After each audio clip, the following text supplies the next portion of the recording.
主啊，你的话语成为一个非常重要的指示，让我们从你的话语得到学习，得到力量，也得到从神来的更多的启示。愿今天我们所分享的话语，神亲自动工，让我们每一个人领受到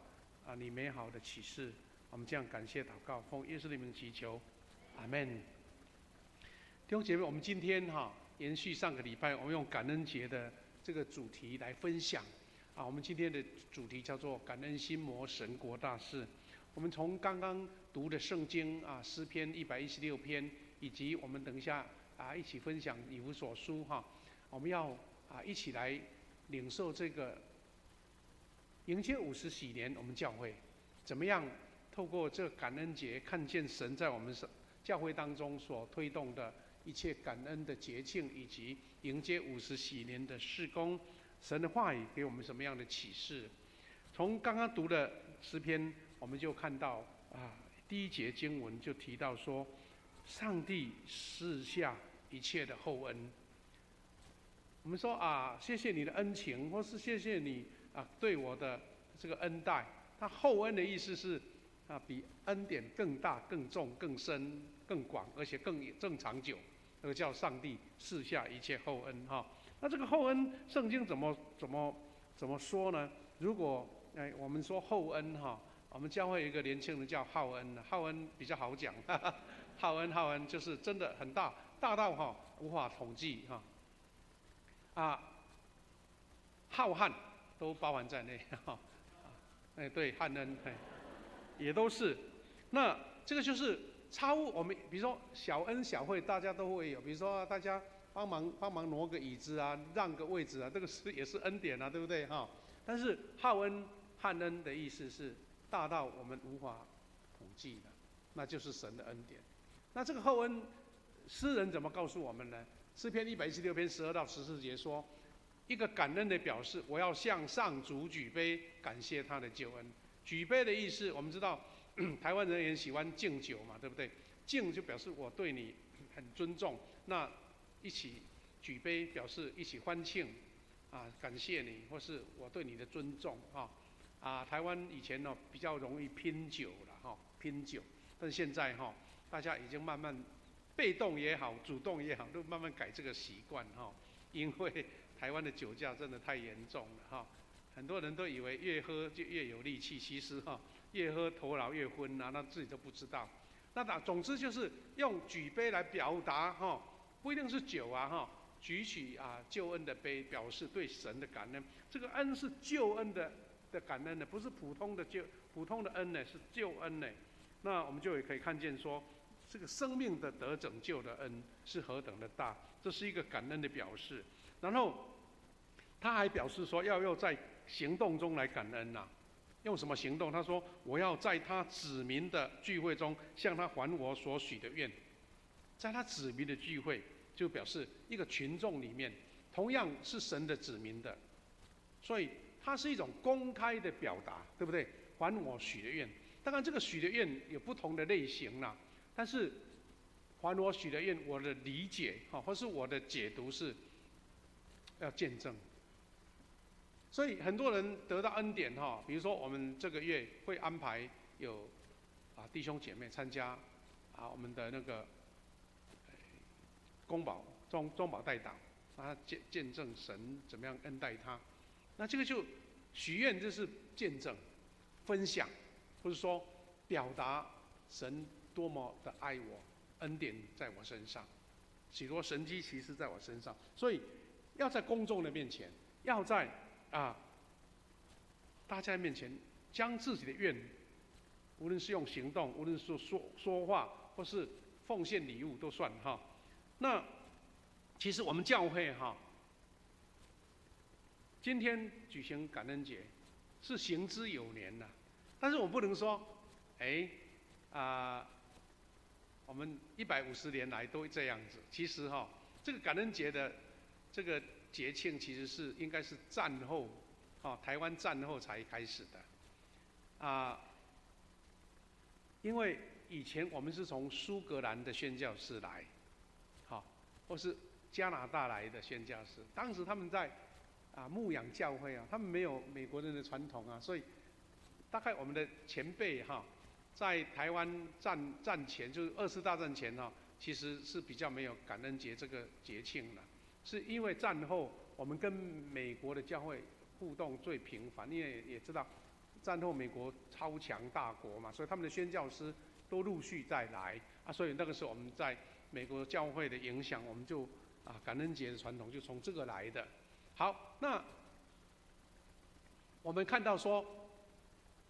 感恩节其实有很多传统，其实几乎每一个民族、每一个国家都有类似感恩节的节庆，只是说不同的表达方式哈。那牧师就不多做解说，因为这个内容应该大家都很了解。第一个是犹太人的住棚节，住棚节大概就是在9月10月这个阶段了哈。其实大家还非常的印象深刻。前不久不是哈马斯发射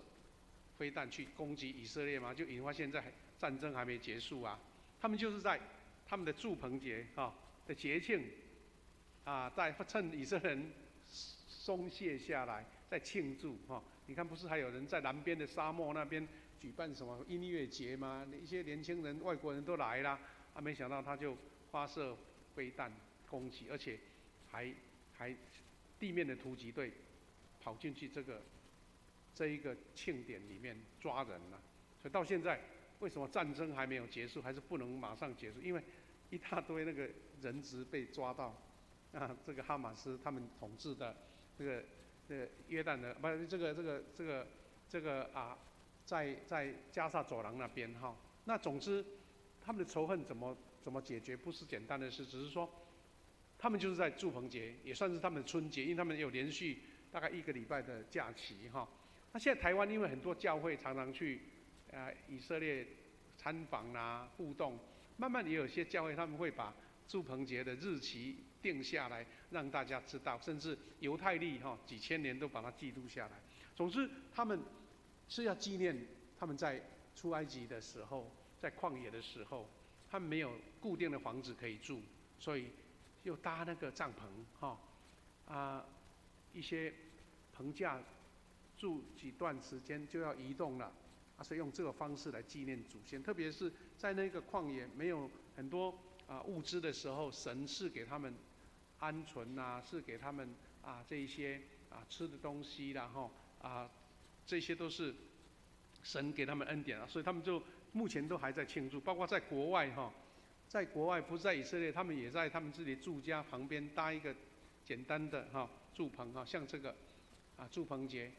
就是简单的一个方式象征来纪念他们的祖先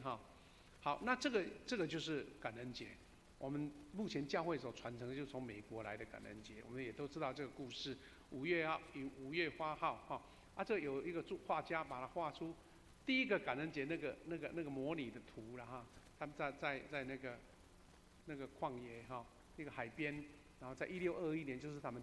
过了第1年的冬天之后开始有收成了，有那个印第安人帮助他们安定下来这个感恩节。其实这个感恩节他们刚开始的时候并没有固定在什么时候各州随着他们移民是哪一国的移民来，都不同的想法跟做法啦所以其实在定11月的第4个礼拜四，这个时间也是其实到大概可能是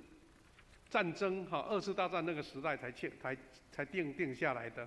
才定下来的，不是很快的大约是在1941年左右才定下来。那总之我们不是说到底美国人感恩节跟我无关跟我什么有关系？其实都有某种文化的影响比如说台湾跟美国的关系太严密像牧师这个时代，以前反正流行音乐啦、穿着啦、各样的活动球类都是从那边传过来，对不对？那多少会影响。但是我们为什么台湾人会接受？是因为刚好这个时候也是我们台湾传统农忙结束收成都完成了，那就是要迎接圣诞节之前的一个感恩，其实也是蛮符合我们生活的一个背景了哈。我记得当还在农业时代呢，谢牧师的故乡的教会是历史很久，140年的历史了，所以他们那个时代呢，就是每到感恩节的时候，真的每一个家庭反正家里有做农的，都会把他们家里最好的，比如说那个南瓜或是各样的蔬菜各样的那个农作物，包括所种的稻子都有都全部拿到教会来，用那个摆的整个讲台他们教会也蛮大的，摆个整个讲台周围都放上去，哇，用那个当布置，真的很棒，很漂亮然后礼拜结束，大家就开始做义卖，说来这个南瓜有谁要一个几块这样子大家都把它分回去了，就是一种节庆的感觉，真的更深刻那个后来因为大家都不做农了，那拿什么奉献呢？所以就用金钱来奉献那我知道像牧师在以前在高雄的时候，有一些教会历史比较悠久的，他们的感恩节的节庆就非常慎重非常慎重，甚至要举行奉献的时候不是像简单拿一个袋子收奉献，他们每一个人都要把他们的礼物拿。传统就是根据以前在奉献农作物的传统，就每一个人拿他的奉献拿到前面的这个圣餐桌。那甚至有的教会他们一年的整个经费的那个比例感恩节的奉献是占了大概1/4，甚至是1/3，因为他们就用在这个时候比如说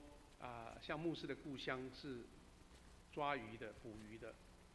他们不像我们领薪水平常没什么薪水，只是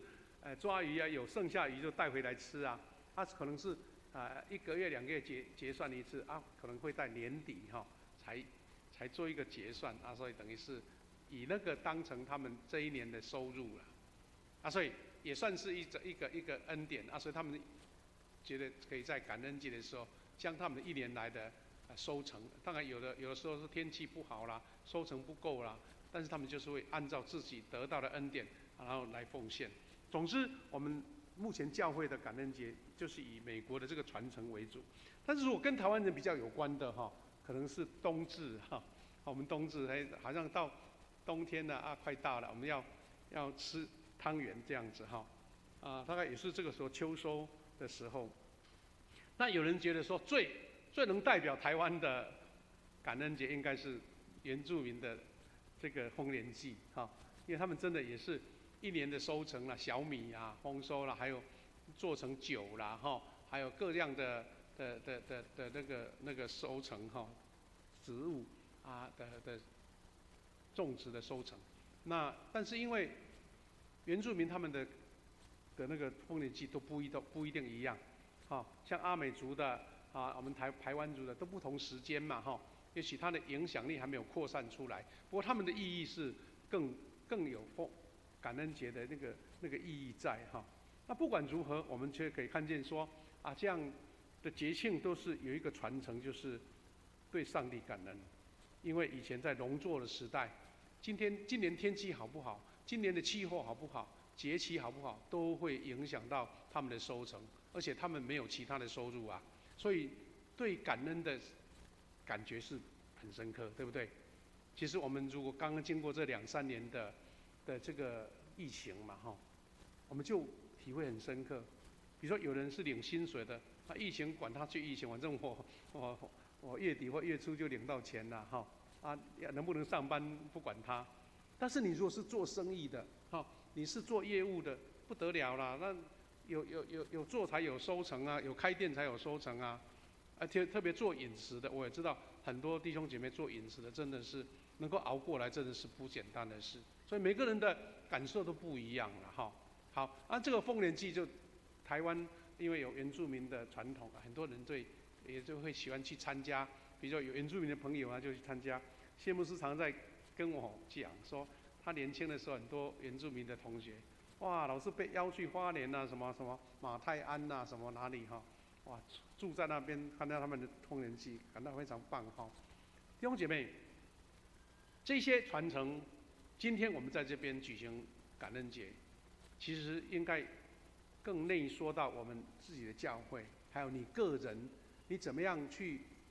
数算一年来，不论是顺境或是逆境，你有什么值得感恩的？这个才是我们在祝感恩节的时候一个重要的时刻哈。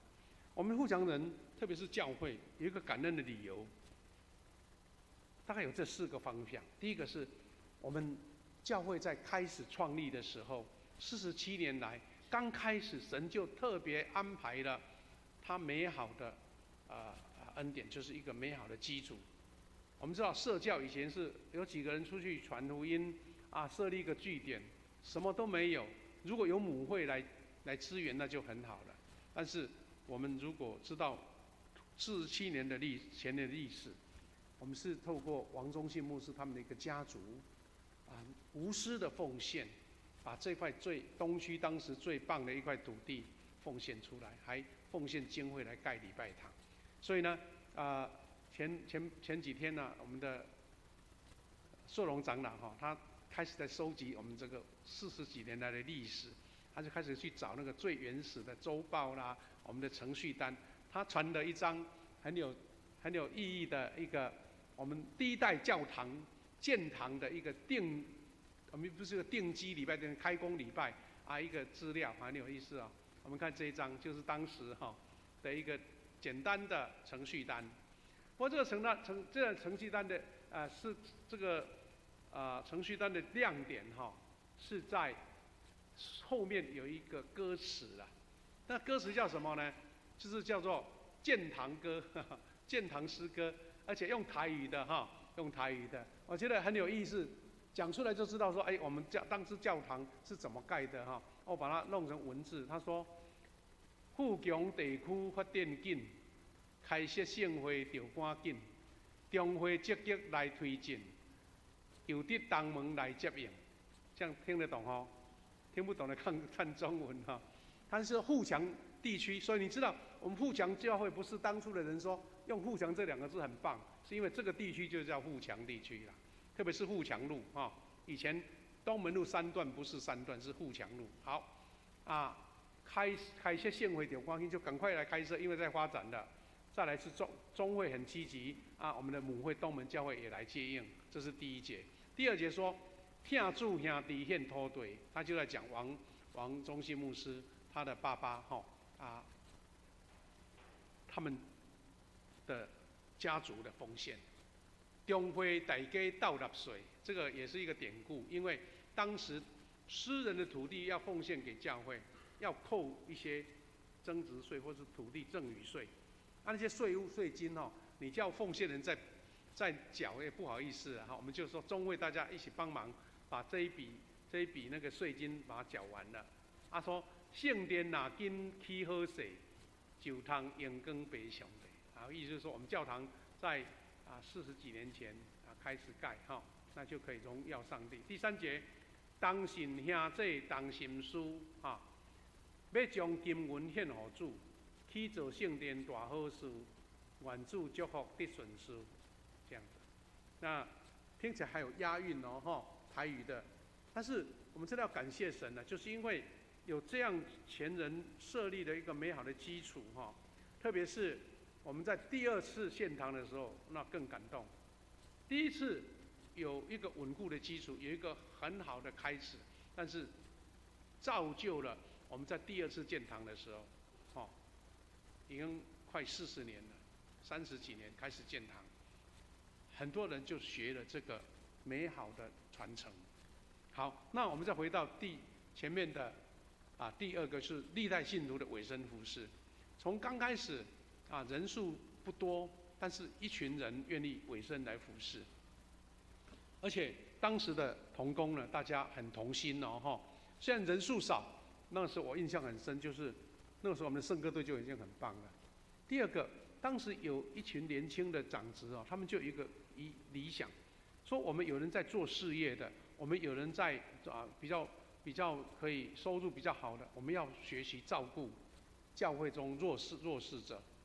那这个感动到现在还有在继续就是我们很多松年的聚会就有一群人愿意奉献出一些额外的经费，让他们有一些活动可以有经费可以参加，包括要接送接送有人来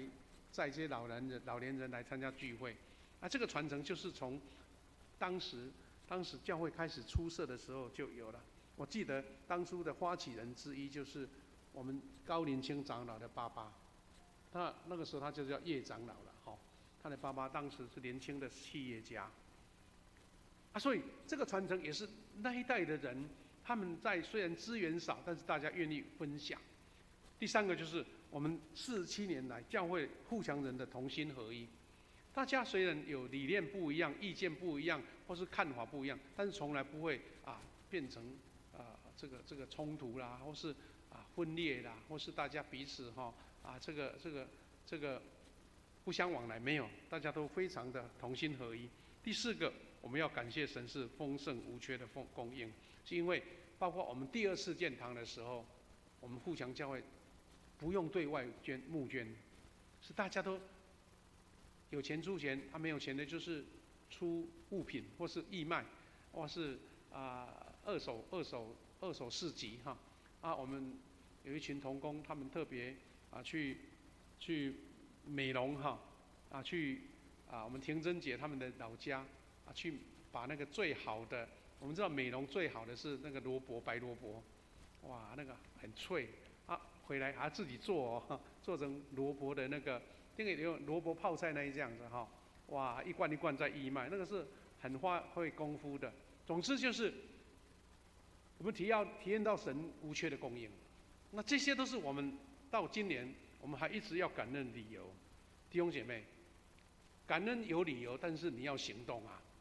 那我们教会即将迎接50周年，50周年呢，我们一起立定一个目标，就是成为我们一个新的开始。迎接50禧年，我们要将上帝国的这个大业我们参与其中，一起来努力，让上帝国的扩展，在我们这个迎接50禧年，我们今天迎接这个感恩节，用我们的行动，用我们同心聚集的意向来把它实现。那这个才是我们感恩节最重要的一个方向我们看看保罗在以弗所书的教导了，1章19到23节。第一个是上帝运行强大的大能，以基督复活做证明。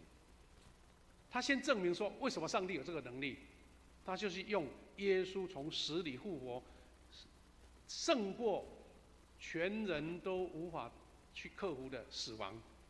用复活来证明上帝的能力。你说还有什么能力比死里复活还更大的能力呢？我们看到以西结书在做一个见证说，枯骨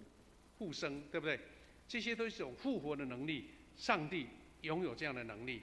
中文的圣经这样说，他在我们信他的人当中所运行的大能是多么强大。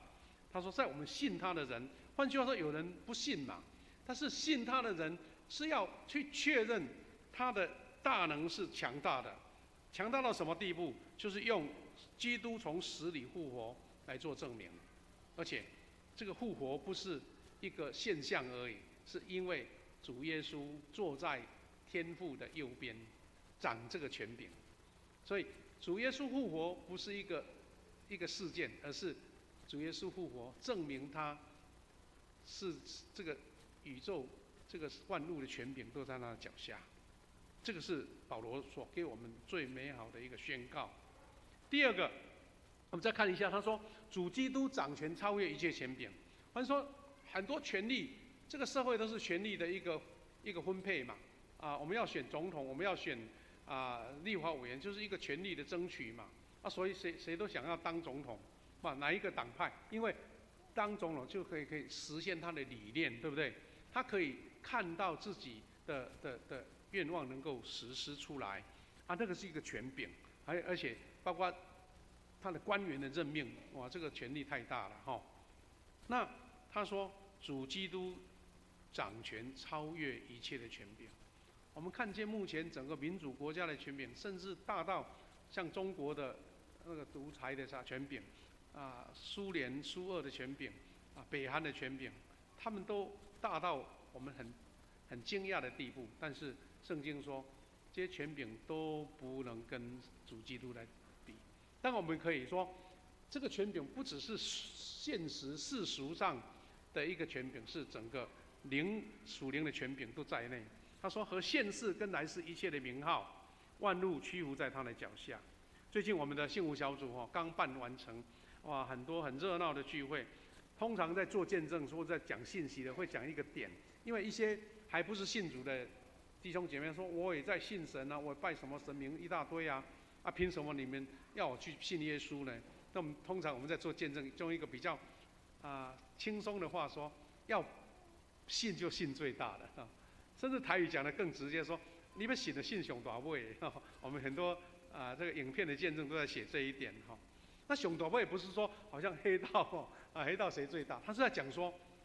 证明这个最有权柄的就是我们的主，而且世界所有包括黑暗势力的权柄都不能越过我们的主基督。所以保罗在给我们讲说，我们的大老板，我们的主耶稣，他是一切所有的力量的最终的归结。以弗所书1章17到18节经文，我们再来复习一下。他说，在那里，基督的统治超越了一切灵界邪恶的执政者、掌权者、统治者和主宰，他超越了现世和来世一切的名号。你看，他把所有列举出来，你看得到的权利、世俗的权利，或是黑暗的权利、属灵界的权利，他都万物都屈服在他脚下，而且他统御一切。换句话说，唯有他，唯独基督，而且他是教会的元首，包括教会以基督为元首。所以刚刚看了这段话说，教会元首是基督，是他的身体。圣经也这样记载说，23节，教会是基督的身体，是充满宇宙万物那位基督所充满的。那归结保罗所做的宣告，我们基督徒有一个非常大的一个信心，或是说我们一个自认我们是臣服在一个世人无法超越，或是说没有任何权利能够超越的主基督的权柄。所以这给我们在迎接50禧年的时候一个富强人的一个命定跟使命，就是说在这一位超越一切的掌权者，如果我们用世俗的话，他就是大老板。这个老板所有的资源都在那边，在那权柄之下，我们要同心完成这个老板所指定的工作嘛。他做的事业是什么事业呢？就是传福音的事业。我们要把它完成，这样我们才是他的好的属下嘛，才是他的门徒嘛。我们尽到我们的本分就对了啦那这样我们稍微从我们自己私人的生活的情境来了解说，这个天国算是一个事业吗？我们是用事业来做比喻的传福音、建造教会就是一个无限大的事业，无限大的事业。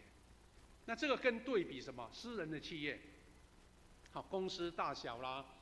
小工厂也是公司大到像台湾这几年都一直在讲台积电，它的公司大到现在它的整个税收都会影响我们整个国家的那个经济耶听说明年又税收会增加嘞，每一个人都会领到6000或是1万嘞。那这个钱不一定是我们自己赚来的，但是整个事业的发展，那像这间公司呢，哇，大到美国也欢迎他去建厂，那个德国日本觉得建一个厂还不够，还建第2个，是因为他这个公司治理得很好，领导者。其中那个刘德音董事长，就是方舟谋下面的第2把位那一位，他是一个基督徒，他曾经写过说，他们所研发的整个晶片会看起来好像神的恩典奇迹在里面，不是人能够做到的。如果没有神，没有办法做到。他就这样谦卑所以我意思是说，一个私人的企业都要有一个很好的扩展管理，这些员工都是最优秀的。那另外一个权柄就是政府的部门，我们知道政府为什么现在很多人在争取总统立法委员，就是因为他们想要透过这个实现他们的理想嘛。这个政府部门有公权力，他能够制定什么法律，啊，那个就是公教。所以教会的传福音是一个事业的话，它就属于一个 NGO 的非营利事业。这个事业不是有什么产品可以赚钱，而是一群对这个理想的人，他愿意出人出力，出他的时间，出他的智慧，为了要他所认同的这个伟大的事业，一起来努力。可以用这样来理解，那这样我们的大老板就是我们的上帝，我们的董事长，天上的董事长，这个富爸爸啊，就是我们的上帝。那我们看见之前曾经读过一段经文哈，约翰14章12节到14节，他说：“我郑重地告诉你们，信我的人也会做比我所做的事，甚至要做更大的，因为我到父那里去。”他在宣告说，信我的人就要做我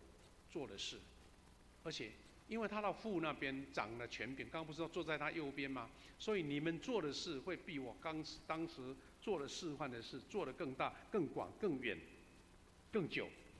所以耶稣这样宣告他说：“你们奉我的名，无论求什么，我一定成全。我要使父亲的荣耀借着儿子显示出来。”所以不是我们随随便便乱讲乱说的，是因为耶稣基督已经正式宣告，跟从他的人做他所做的事，而且做更大的事，因为我们是奉主的名来做。我们知道之前台积电不是也曾经发生有那个叛将吗？哇，他把的研发技术拿到别的公司去，哇，曾经发生很大的风波啊。那我们基督徒要做的事就要忠于神，对不对？忠于这个大公司，我们的教会，那神是全能的董事长，我们就在他名下来做事。所以耶稣说：“你们奉我的名，无论向我求什么，我一定成全。”也因为这样，牧师在这个感恩节的时候，邀请大家一起来思考。我们小会已经在年初就开始筹划，说我们要迎接50禧年，就开始要来做行动了。很多人在庆祝周年庆，就是那一年快到了，才办个活动，热热闹闹，吃吃喝喝，那就结束了。我们不是这样子，我们是想说，我们是要拿什么来献给神，所以我们就成立了50禧年的庆典委员会。现在已经开过2次会了，而且小组会都一直在开。那大致上，我们有空可以再把也许明年的合会手册会呈现出来，大致上会有不同的方向。那首先最主要的就是我们希望能够做一个门徒的传承，所以牧师把它定了明年的事工主题是门徒传承齐宣教，丰盛禧年正神恩哈。那这个门徒传承期间就有2个重要的，我们目前最急迫在迎接50禧年要做的事情。什么事呢？我们就要建立一个基督精兵的团队。我们知道说，我们这一代，我们从40几年前一直传承很多神恩典的门徒来传承这个教会。我们建堂了，我们教会一个体制的改革都慢慢到位了。那我们也碰到一个世代交替的一个时期，所以我们是希望说，在我们50禧年是一个重大的工程，就是我们要找出一群年轻的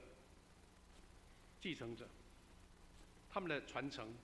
让这一群新的时代的年轻人，他有同样的基因，有同样的委身，有同样从神来的谦卑，愿意被造就，愿意被栽培，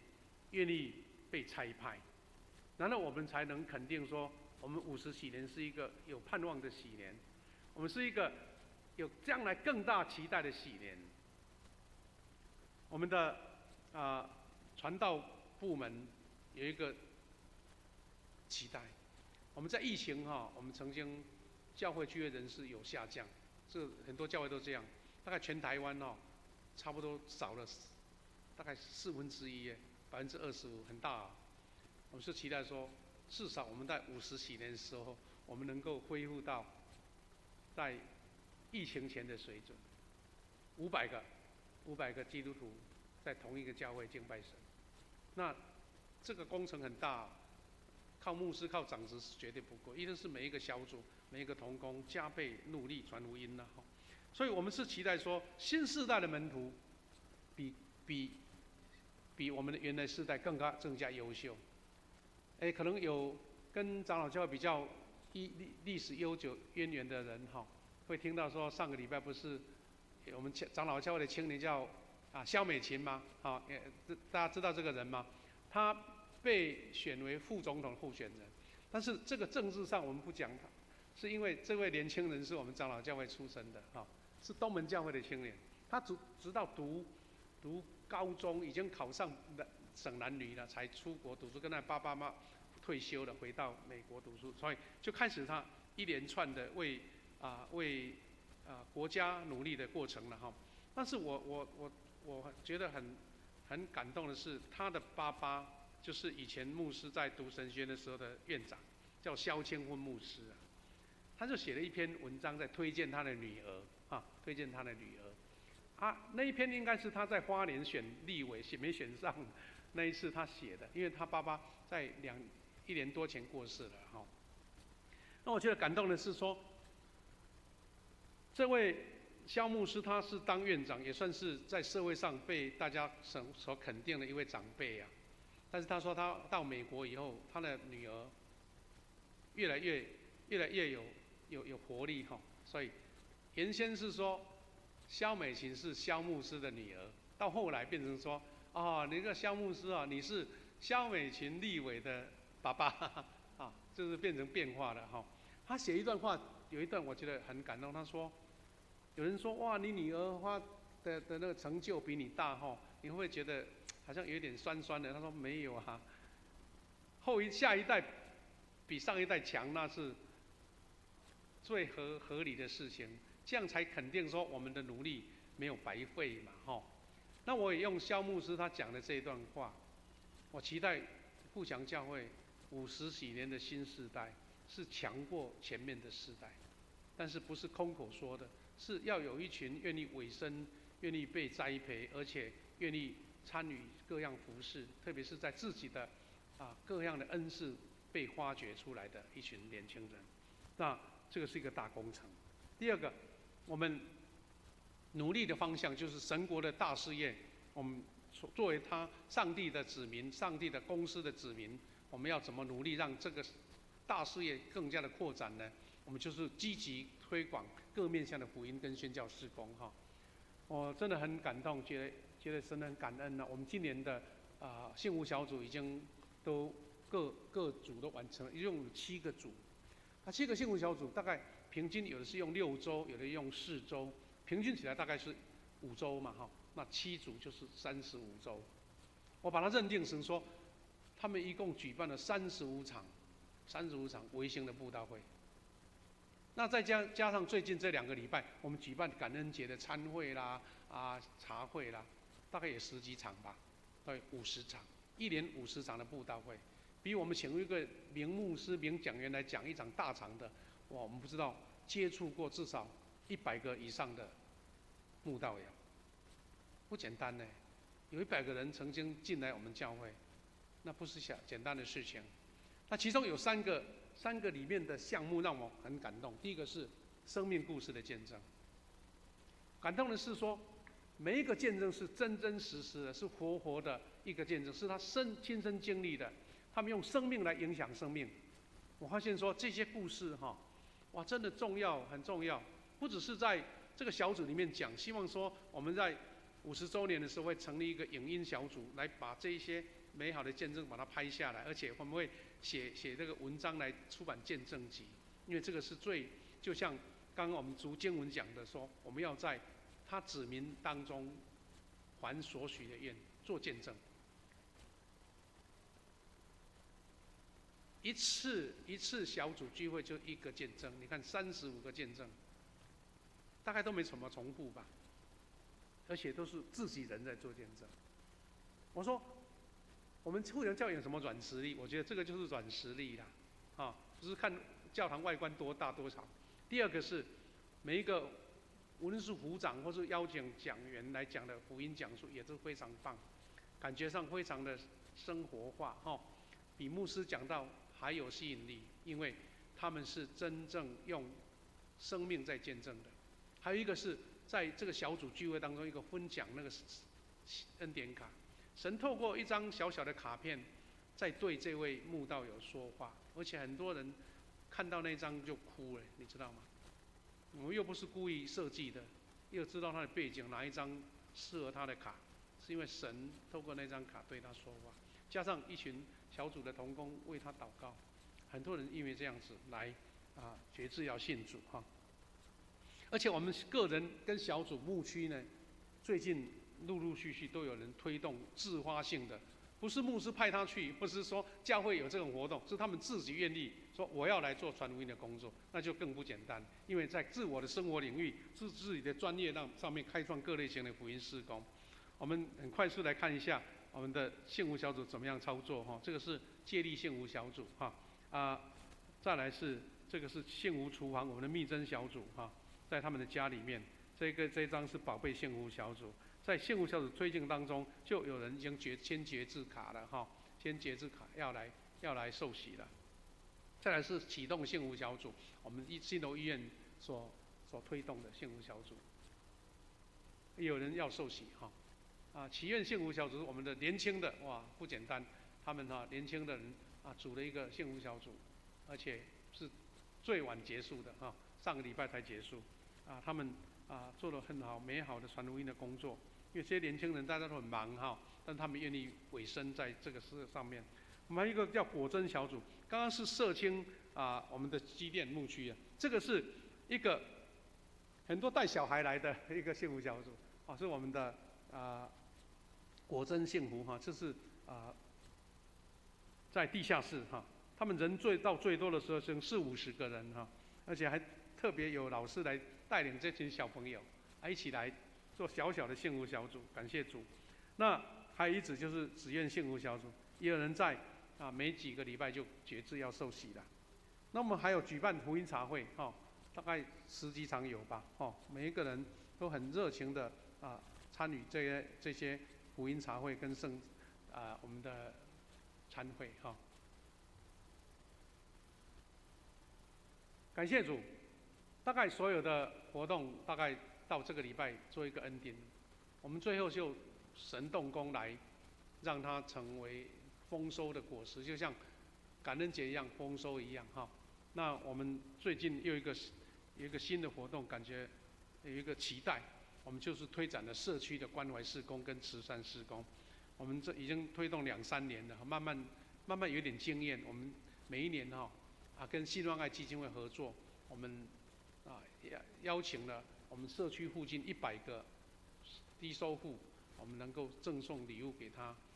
做一个关怀。我们下个礼拜5也要邀请一些这样的弱势者一起去做一个爱餐一个聚餐。那上个礼拜才刚开始，我们的牧区有一群志工，他们就组队去新楼麻豆医院的养护中心举办一个传福音、唱诗歌、带动唱的一个工作。我们也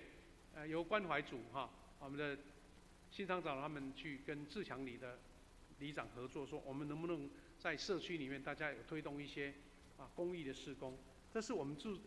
是期待50周年的时候，这个区块能够做得更多，有一群更多的志工一起出来就是礼拜3我们这一群同工去麻豆新楼医院的养护中心传福音，带他们唱诗歌，陪他们祷告还有我们发现了有一位我们姐妹的妈妈90几岁了，也在那边安养说大家跟他们坐一起照相这样子。最后牧师要邀请大家，这个50禧年不是一个口号或是一个很虚幻的，而是我们脚踏实地，在今年从感恩节开始，我们启动了整个迎接丰盛禧年的一个感恩的时刻。所以我们期待能够强化增进各样硬体跟空间设备，用感恩的心献上为主所用。我们教会到今年刚好献堂10年了。如果说你才这几年才来富强教会，你以为很新，其实已经10年了。如果到2026年，其实就已经落成12年了那我们知道一个建筑物必须要有一段时间要更新或是维护，让它能够保持好像一直很新的状态。为什么很多大楼都会重新重新外墙都重新拉皮，是因为要让它感觉很有质感。其实我们教会也需要这样子哈。所以灵流就是还有一个软性的工作，就是我们预备要祝福众教会，向各教会分享上帝的恩典的产业。我们的这个组做了很多的活动，比如说要做小组事工的分享，我们要做祷告事工的分享，我们要做圣歌队一个研习的分享，小组我们这个敬拜赞美的分享，还包括我们的刚刚有讲说我们要筹备历史资料，能够完成建50周年，我们神在我们教会所恩典的轨迹，那这些都要人员，都要经费，所以我们才说今年我们用迎接50禧年的一个感恩节的奉献，成为我们这个等于是第一块砖。我们在建堂有比较年资比较久的弟兄姐妹，我们知道当时的周报有1页都专门半页都在一间教堂的砖一块一块一块如果经费达到了就涂黑色的还没达到就空的。到2017年，2017年的感恩节，当时的我们的那个建堂委员的主席就是